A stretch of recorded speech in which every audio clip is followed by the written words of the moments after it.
आप देख रहे हैं न्यूज नाउ 24/7 ताज़ा खबरों के लिए हमारे साथ बने रहें। संसद का बजट सत्र शुरू होते ही प्रधानमंत्री नरेंद्र मोदी ने राष्ट्रपति के संबोधन को 140 करोड़ देशवासियों के आत्मविश्वास और पुरुषार्थ का प्रतीक बताया। उन्होंने कहा, यह युवाओं की आकांक्षाओं को दिशा देने वाला ऐतिहासिक संबोधन था। राष्ट्रपति ने सांसदों के सामने स्पष्ट गाइडलाइंस रखी हैं, जिन्हें सभी ने गंभीरता से लिया होगा। 21वीं सदी का पहला चौथाई बीत चुका है, अब दूसरे क्वार्टर की शुरुआत हो रही है। 2047 तक विकसित भारत के 25 वर्षों का महत्वपूर्ण दौर है। ये इस शताब्दी का पहला बजट है। पीएम ने सुभाष चंद्र बोस से प्रेरित अपेक्षाओं का जिक्र किया। भारत यूरोपीय संघ का मुक्त व्यापार समझौता उज्ज्वल भविष्य की झलक है। वित्त मंत्री निर्मला सीतारमण 9वीं बार बजट पेश करेंगी। संसदीय इतिहास का ये गौरवपूर्ण पल है। ये 27 देशों के साथ युवाओं, किसानों, मैन्युफैक्चरर्स और सर्विस सेक्टर के लिए बड़ा अवसर लाएगा। पीएम बोले, यह कॉन्फिडेंट कॉम्पिटिटिव भारत की ओर कदम है। सरकार की पहचान रिफॉर्म, परफॉर्म, ट्रांसफॉर्म रही। अब रिफॉर्म एक्सप्रेस तेजी से दौड़ रही है। पीएम ने सांसदों का आभार प्रकट किया, जिनकी सकारात्मक ऊर्जा से गति बढ़ी। लास्ट माइल डिलीवरी पर फोकस जारी, योजनाएं फाइलों से जिंदगी तक पहुंचेंगी। पीएम मोदी ने कहा, नेक्स्ट जनरेशन रिफॉर्म से नई ऊंचाइयों को छुएंगे। नमस्कार साथियों,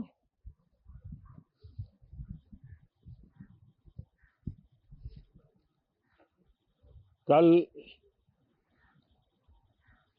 राष्ट्रपति जी का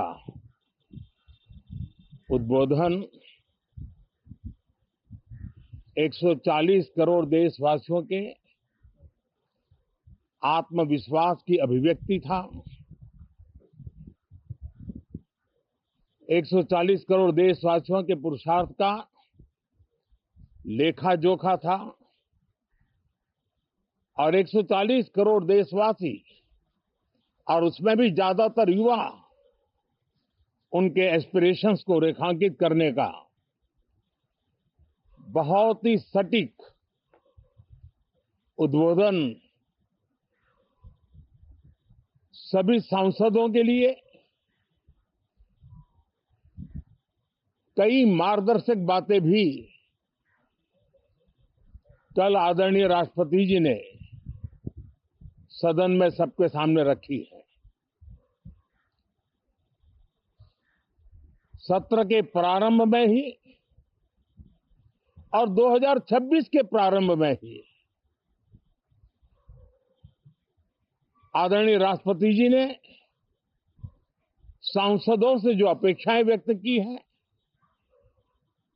उन्होंने बहुत ही सरल शब्दों में राष्ट्र के मुखिया के रूप में जो भावनाएं व्यक्त की हैं, मुझे पूरा विश्वास है कि सभी माननीय सांसदों ने उसको गंभीरता से लिया ही होगा। और ये सत्र अपने आप में बहुत ही महत्वपूर्ण सत्र होता है। ये बजट सत्र है। 21वीं सदी का एक चौथाई हिस्सा बीत चुका है। ये दूसरे चौथाई का प्रारंभ हो रहा है। और 2047 विकसित भारत के लक्ष्य को प्राप्त करने के लिए ये महत्वपूर्ण 25 वर्ष का दौर आरंभ हो रहा है। और ये दूसरे क्वार्टर का, इस शताब्दी की दूसरे क्वार्टर का ये पहला बजट आ रहा है। और वित्त मंत्री निर्मला जी देश की पहली वित्त मंत्री ऐसी है, महिला वित्त मंत्री ऐसी है, जो लगातार 9वीं बार देश के संसद में बजट प्रस्तुत करने जा रही है। ये अपने आप में एक गौरव पल के रूप में भारत के संसदीय इतिहास में रजिस्टर हो रहा है। साथियों, इस वर्ष का प्रारंभ बहुत ही पॉजिटिव नोट के साथ शुरू हुआ है। आत्मविश्वास भरा हिंदुस्तान आज विश्व के लिए आशा की किरण भी बना है, आकर्षण का केंद्र भी बना है। इस क्वार्टर के प्रारंभ में ही भारत और यूरोपियन यूनियन का फ्री ट्रेड एग्रीमेंट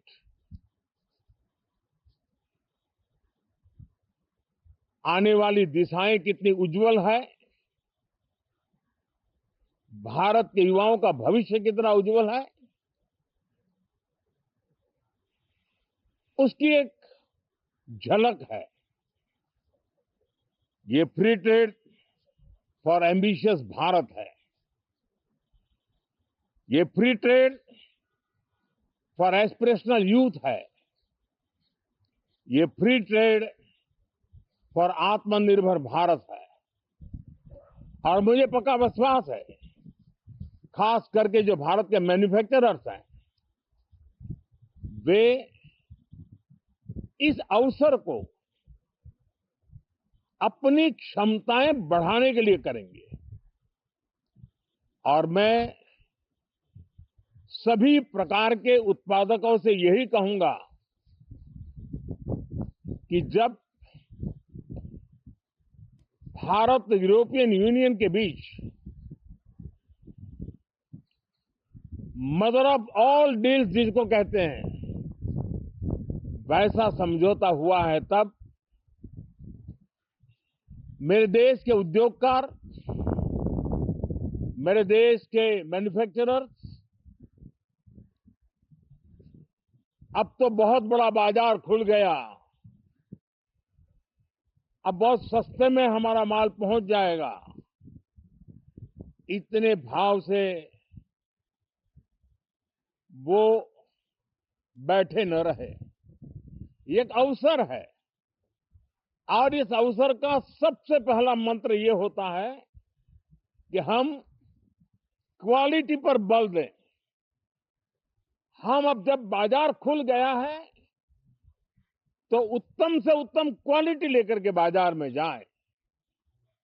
और अगर उत्तम से उत्तम क्वालिटी लेकर के जाते हैं तो हम यूरोपियन यूनियन के 27 देशों के खरीदारों के पैसे ही कमाते इतना नहीं, क्वालिटी के कारण से हम उनका दिल जीत लेते हैं और वो लंबे अरसे तक प्रभाव रहता है, उसका दशकों तक उसका प्रभाव रहता है। कंपनियों का ब्रांड देश के ब्रांड के साथ नए गौरव को प्रस्थापित कर देता है। और इसलिए 27 देशों के साथ हुआ ये समझौता हमारे देश के मछुआरे, हमारे देश के किसान, हमारे देश के युवान, सर्विस सेक्टर में जो लोग विश्व में अलग अलग जगह पे जाने के उत्सुक हैं, उनके लिए बहुत बड़े अवसर लेकर के आ रहा है। और मुझे पक्का विश्वास है, एक प्रकार से कॉन्फिडेंट, कॉम्पिटिटिव और प्रोडक्टिव भारत की दिशा में ये बहुत बड़ा कदम है। साथियों, देश का ध्यान बजट की तरफ होना बहुत स्वाभाविक है,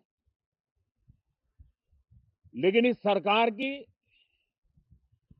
ये पहचान रही है रिफॉर्म, परफॉर्म एंड ट्रांसफॉर्म। और अब तो हम रिफॉर्म एक्सप्रेस पर चल पड़े हैं, बहुत तेजी से चल पड़े हैं। और मैं संसद के भी सभी साथियों का आभार व्यक्त करता हूं कि इस रिफॉर्म एक्सप्रेस को गति देने में वे भी अपनी सकारात्मक शक्ति को लगा रहे हैं और उसके कारण रिफॉर्म एक्सप्रेस को भी लगातार गति मिल रही है। देश लॉन्ग टर्म पेंडिंग प्रॉब्लम्स अब उससे निकल करके लॉन्ग टर्म सॉल्यूशंस के मार्ग पर मजबूती के साथ कदम रख रहा है। और जब लॉन्ग टर्म सॉल्यूशंस होते हैं तब प्रेडिक्टेबिलिटी होती है, जो विश्व में एक भरोसा पैदा करती है। हमारे हर निर्णय में राष्ट्र की प्रगति ये हमारा लक्ष्य है, लेकिन हमारे सारे निर्णय ह्यूमन सेंट्रिक है। हमारी भूमिका, हमारी योजनाएं ह्यूमन सेंट्रिक है। हम टेक्नोलॉजी के साथ स्पर्धा भी करेंगे, हम टेक्नोलॉजी को आत्मसात भी करेंगे, हम टेक्नोलॉजी के सामर्थ्य को स्वीकार भी करेंगे, लेकिन उसके साथ साथ हम मानव केंद्रीय व्यवस्था को जरा भी कम नहीं आंकेंगे। हम संवेदनशीलता की महत्व को समझते हुए टेक्नोलॉजी की जुगलबंदी के साथ आगे बढ़ने के व्यू के साथ आगे सोचेंगे। जो हमारे टीकाकार रहते हैं साथी, हमारे प्रति पसंद नापसंद का रवैया रहता है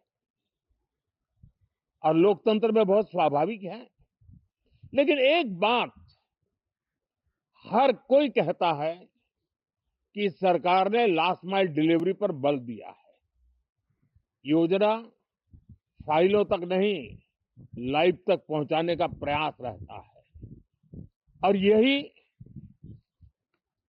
हमारी जो परंपरा है उसको हम आने वाले दिनों में रिफॉर्म एक्सप्रेस में नेक्स्ट जनरेशन रिफॉर्म के साथ आगे बढ़ाने हैं। भारत की डेमोक्रेसी और भारत की डेमोग्राफी आज दुनिया के लिए एक बहुत बड़ी उम्मीद है। तब इस लोकतंत्र के मंदिर में हम विश्व समुदाय को भी कोई संदेश दें, हमारे सामर्थ्य का, हमारे लोकतंत्र के प्रति समर्पण का, लोकतंत्र की प्रक्रिया के द्वारा हुए निर्णयों का सम्मान करने का ये अवसर है, और विश्व इसको जरूर स्वागत भी करता है, स्वीकार भी करता है। आज जिस प्रकार से देश आगे बढ़ रहा है, आज समय व्यवधान का नहीं है, आज समय समाधान का है। आज प्राथमिकता व्यवधान नहीं है, आज प्राथमिकता समाधान है। आज भूमिका व्यवधान के माध्यम से रोते बैठने की नहीं है, आज हिम्मत के साथ समाधानकारी निर्णयों का कालखंड है। मैं सभी माननीय सांसदों से आग्रह करूंगा कि वे आए, राष्ट्र के लिए आवश्यक समाधानों के दौर को हम गति दें, निर्णयों को हम शक्ति दें, और लास्ट माइल डिलीवरी में हम सफलतापूर्वक आगे बढ़े। साथियों, आप सबका बहुत बहुत धन्यवाद, बहुत बहुत शुभकामनाएं। आपको यह वीडियो पसंद आया हो तो इसे लाइक करें, हमारे चैनल को सब्सक्राइब करें।